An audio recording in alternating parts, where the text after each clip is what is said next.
At the end of every year, Americans like to think of themselves as generous. Between buying presents, meeting family, and overeating at holiday dinners, giving money away feels natural, almost expected. Donation boxes appear everywhere.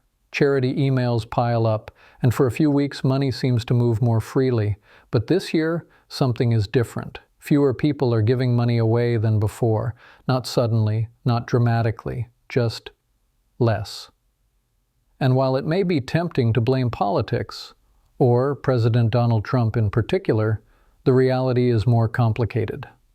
Something deeper is changing, not just in who gives, but in how comfortable Americans feel about giving at all. The data makes that clear. According to the Fundraising Effectiveness Project, the number of donors in America fell by around 3% in the first 9 months of 2025. That may not sound dramatic, but it puts charities on track for a 5th consecutive year of shrinking donor numbers. This isn't a one-off dip, it's a pattern, and it's been building quietly year after year. The decline isn't limited to lower-income households. Even among the wealthy, the habit of giving is fading. A survey by Bank of America shows that the share of households worth more than $1 million who donated money fell from 91% in 2015 to 81% in 2024. The money is still there, but the willingness to part with it is not what it once was. For nonprofit organizations, this creates a growing squeeze. Total charitable giving in America did rise slightly in 2024, but only by about 3% after inflation. According to Giving USA, that brought total donations to just over $590 billion. That increase followed years of decline after the pandemic. And for many charities, it hasn't been enough to keep pace with rising costs and rising need. Government support is also drying up. President Trump's decision to shut America's official aid agency made headlines. But the shift goes beyond the United States.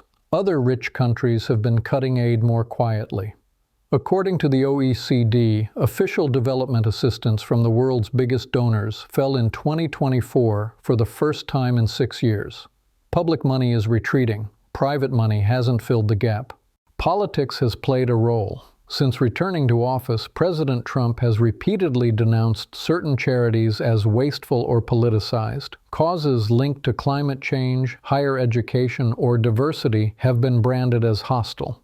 After the murder of conservative activist Charlie Kirk, the White House ordered law enforcement agencies to dismantle networks accused of supporting domestic extremism. Some charities and foundations found themselves under scrutiny.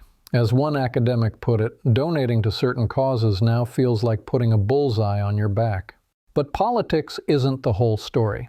For many Americans, the reason for giving less is simpler. They feel they can't afford it.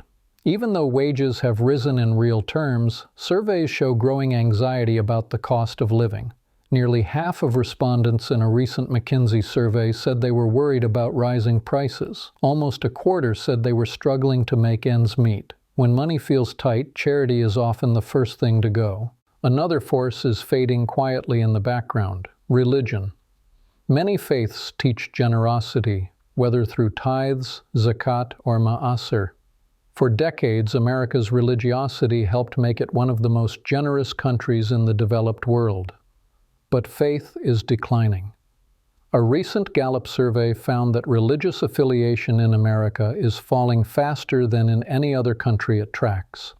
Donations to religious groups, once the backbone of charitable giving, now make up less than a quarter of the total. All of this leaves the nonprofit sector relying on fewer donors to give more. A small group of ultra-generous donors now plays an outsized role. According to the Fundraising Effectiveness Project, people who gave $50,000 or more made up less than 0.5% of donors, yet accounted for more than half of all donations in early 2025. Some have stepped up. The Gates Foundation plans to spend $200 billion over the next 2 decades. Mackenzie Scott has announced billions more in gifts.